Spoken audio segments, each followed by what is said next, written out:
the body of an elderly man was discovered in a small American home, with traces of urine and semen found on his shirt collar. It was soon revealed that the perpetrator was his own grandson. The true causes of the incident shocked even seasoned forensics experts. It all began with a twisted addiction and forbidden relationship that escalated and escalated until it reached a deadly conclusion. The story of this case begins in a small town in the Midwest in the late 1990s. The neighborhood was typical of small-town America at the time. Low-rise buildings, manicured lawns, and quiet neighbors who rarely ventured outside their social circles. Against this backdrop, the Harper family lived discreetly, attracting little attention. On the surface, they were an ordinary American family, yet within them lay tensions that remained unresolved for many years. The central figure in the house was an elderly man, Gerald Harper, 67 years old at the time of the tragedy. He was a widower. His wife had died almost 10 years earlier of heart disease. After her death, Gerald led a reclusive life, rarely interacting with strangers and spending most of his time at home. He wasn't particularly religious or socially active, but he had a reputation for being quiet and self-sufficient. Neighbors described him as a slightly stern but reliable man. His grandson, Jason Harper, was born in 1980. The boy lost his father early on. He left the family when Jason was only 5 years old. His mother worked several jobs and often left the child in the care of his grandfather. Thus, Gerald became the most important figure in the boy's life, replacing his father and, in many ways, even his mother. This dependence developed early on and only intensified over time. Psychologists later noted that warning signs were already evident. Jason was overly attached to his grandfather, reluctant to interact with peers, avoided social situations, and preferred to spend time at home. He was a mediocre student at school, but was known for his obedience. Teachers noted his isolation and lack of interest in interacting with other children. His entire attention was focused on one person, his grandfather. The family's life flowed peacefully. The Harper house was on the outskirts of town, and it was there that a unique way of life developed. Gerald handled minor repairs, grew vegetables in a small plot, and maintained the house. Jason helped him with the chores, mowing the grass, painting the fence, and doing all the manual labor. To the neighbors, this seemed like an example of intergenerational friendship, but no one suspected that something else, abnormal and dangerous, was hidden behind this bond. The first years of their life together after his grandmother's death were relatively peaceful, but already in his teens, Jason began to show signs of unhealthy attachment. He craved his grandfather's company, even jealous of casual acquaintances and neighbors who dropped by the house. When Gerald tried to send his grandson to visit friends or engage him in activities outside the home, it ended in failure. Jason returned irritated and sometimes aggressive. By this time, the teenager's mother had virtually ceased participating in his upbringing. She worked in another city and only visited the house occasionally. Thus, Gerald and Jason were left alone, and their isolated existence became their only reality. In this environment, a hidden dynamic began to form that would eventually develop into an obsession. Neighbors recalled that the first unsettling episodes could be noticed even then. Sometimes they saw Jason and his grandfather sitting too close to each other, talking in whispers, and sometimes avoiding prying eyes altogether. Rumors circulated in town that the family had some peculiarities, but no one had any confirmation. The American countryside of the late 1990s was not the place where such suspicions were discussed openly. People preferred not to interfere in other people's affairs. Another important factor was Jason's lack of healthy social connections. He didn't date girls, didn't form friendships, and spent most of his time only with his grandfather. This intensified his addiction and made it increasingly pathological. Experts would later point out that it was during this period that the sexualized attachment that ultimately led to tragedy developed. Thus, by the late 1990s, the Harper family was a closed microcosm. In it, grandfather and grandson lived by their own rules, free from the influence of society. It was in this isolation that the first signs of obsession emerged, long unnoticed by those around them. Everything that seemed to neighbors and acquaintances like a normal union between the older and younger generations actually became the breeding ground for a future catastrophe. Jason's adolescence marked a turning point in the development of his dependence on his grandfather. While most of his peers were forming their first romantic relationships and exploring social interactions outside the family, Jason became even more withdrawn within the home. His interest in the world beyond the courtyard virtually disappeared. He became vulnerable, focused solely on his relationship with Gerald. Gerald, an elderly and lonely man, was unable to set firm boundaries. At first, he perceived his grandson's attention as a sign of care and appreciation. Their evenings watching TV, chatting in the kitchen, and helping around the house gradually escalated beyond the bounds of ordinary interaction. No obvious signs of violation were recorded at this stage, but the nature of their interactions already revealed an anomaly. The grandson increasingly sought physical intimacy. It began with simple gestures. Jason delayed touching, seeking opportunities to remain close in intimate, everyday situations. Neighbors later recalled how he literally followed his grandfather like a shadow, in the garden, in the workshop, even on short trips to the store. This no longer seemed like respect for an elder, but rather a painful fixation. The atmosphere within the home became increasingly closed. They rarely received guests, didn't participate in shared celebrations, and almost completely stopped communicating with relatives. This isolation reinforced a strange dynamic. The grandson effectively became the grandfather's only source of emotional contact, and the grandfather became the grandson's only object of affection. This closed system created conditions for the blurring of traditional family roles and boundaries. Jason's behavioral changes were particularly alarming. His appearance became less tidy, he showed no interest in his studies, and he didn't look for work. Despite his age, all his free time was spent with his grandfather. At times, he displayed obsessive attention, which the older man did not resist. Ultimately, the familiar family roles transformed into a dependency without clear boundaries. The situation was further complicated by Gerald's lack of character. He perceived his grandson's persistence as a consequence of loneliness and a difficult childhood. Gradually, he stopped resisting. The atmosphere in the house became tense and anxious. Although outwardly, everything seemed to be going as usual, investigators later determined that it was during these years that a sexualized component emerged in their relationship. Details revealed during interrogations indicated a gradual transition from casual intimacy to intimacy. No official statements were made at the time. Neither the school nor neighbors nor social services had evidence or grounds for intervention, but indirect signs, withdrawal, isolation, and refusal to communicate with others were already shaping the picture of the future tragedy. The pathological dynamics intensified with each passing year. The grandson increasingly showed signs of jealousy and possessiveness. Any attempts by his grandfather to distance themselves provoked a violent reaction. Arguments became more frequent, but they were followed by even closer ties. This vicious cycle created emotional pressure that could not go unnoticed. Thus began the hidden process that would eventually lead to violence. A relationship based on obsession and violated boundaries gradually laid the groundwork for conflict. Everything took place in the closed environment of the Harper home, behind tightly drawn curtains and locked doors, where prying eyes could not penetrate. It was there that the tension escalated, ultimately culminating in a deadly confrontation.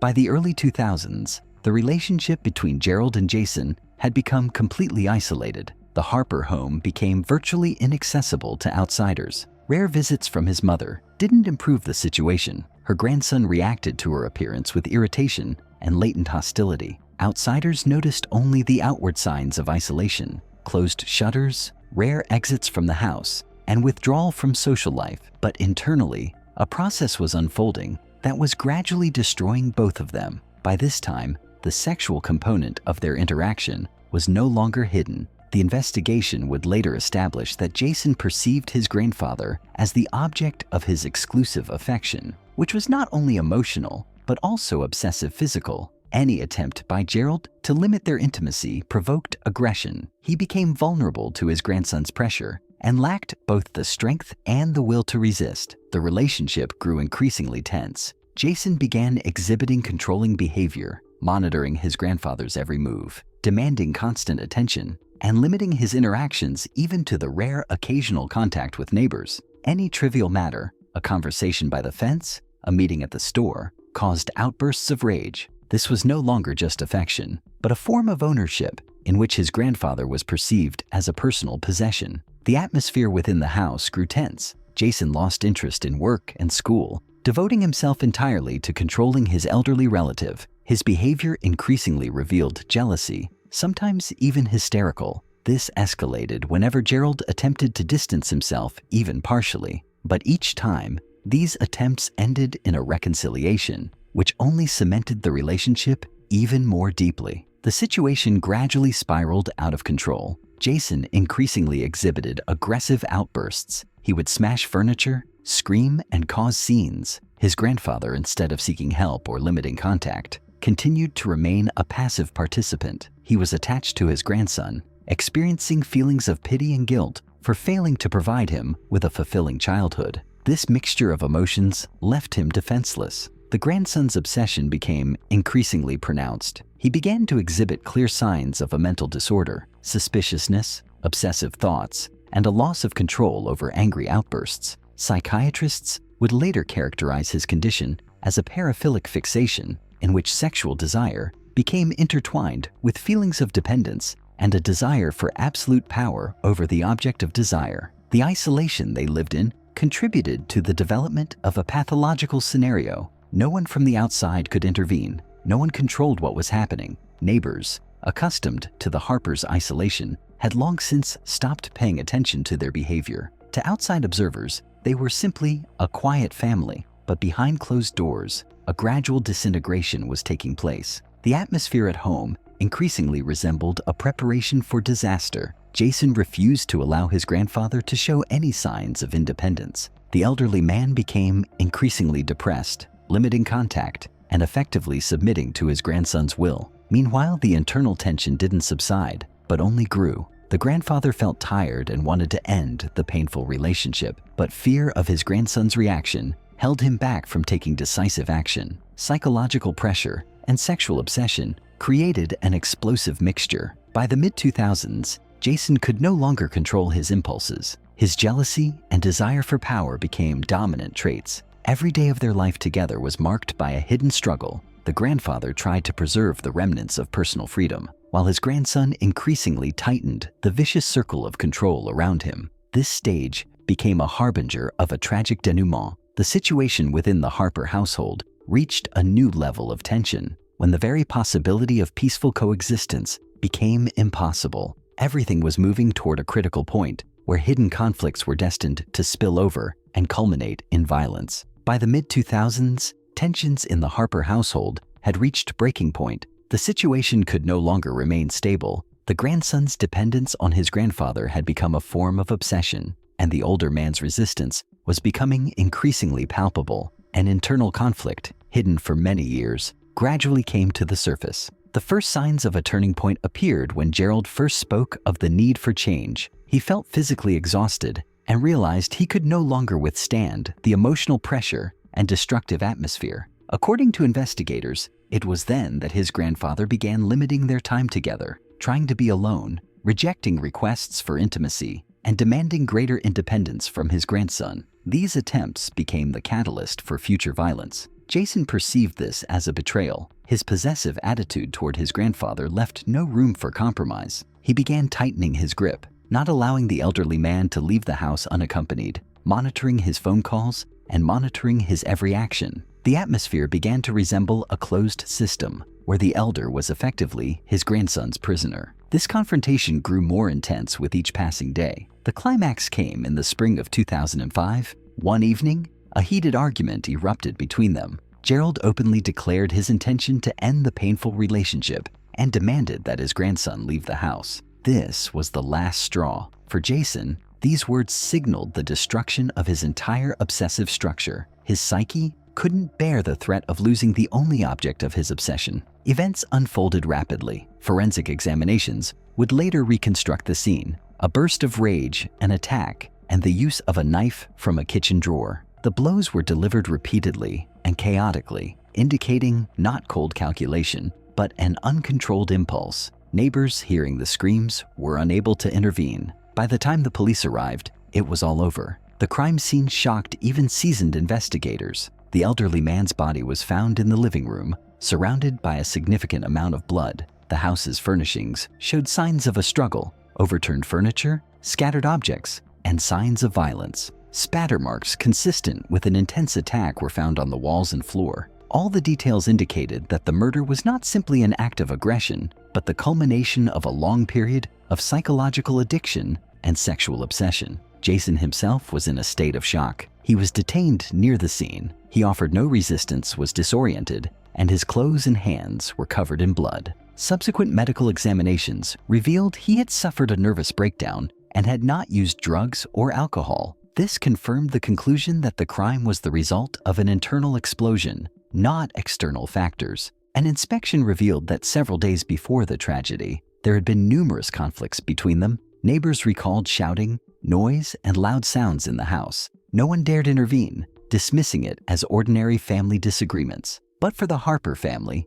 it was a harbinger of disaster. The grandfather's murder marked the end of a long-standing story in which addiction and broken boundaries led to an irreparable outcome. For the investigators, this case proved unique. The motive was neither selfish nor mundane in the usual sense, but lay in the realm of a pathological sexual obsession that had been building for years and ultimately escalated into an act of violence. Thus ended a hidden cycle that began in Jason's childhood. That evening, he completely lost control, and the entire system of painful relationships collapsed overnight. Society was confronted with a case that demonstrated how isolation, silence, and failure to intervene can lead to tragedies that seem impossible until they actually happen. After Jason's arrest, police immediately launched a thorough investigation. The crime scene required detailed documentation. Investigators documented numerous signs of a struggle,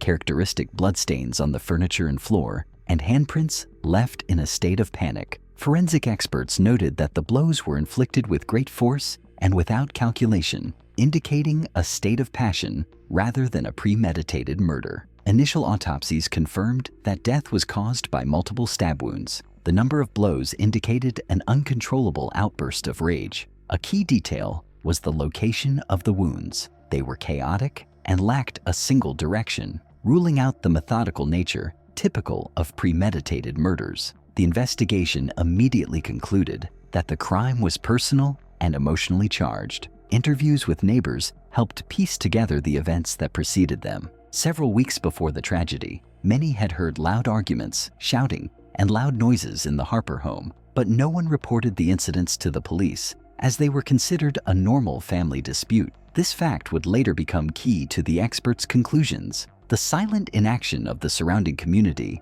allowed the situation to escalate to its limits. The discovered notes and personal belongings confirmed the presence of a pathological addiction. During the search, letters and notes from Jason were seized, in which he described his feelings for his grandfather. These materials left no doubt this was not a case of domestic violence, but of a sexualized obsession that escalated into jealousy and aggression. A psychological evaluation revealed the defendant had disorders related to boundary violations and obsessive-compulsive disorder. Experts noted that Jason didn't perceive his grandfather as an independent person. For him, he was an object whose ownership had to be maintained at all costs. It was the threat of loss that triggered the outbreak of violence. The investigation progressed quickly. As there was ample evidence, investigators had no doubt of their grandson's guilt. He was detained at the scene, the murder weapon was found in the house, and the bloodstains were a perfect match. However, the primary objective was not to identify the perpetrator,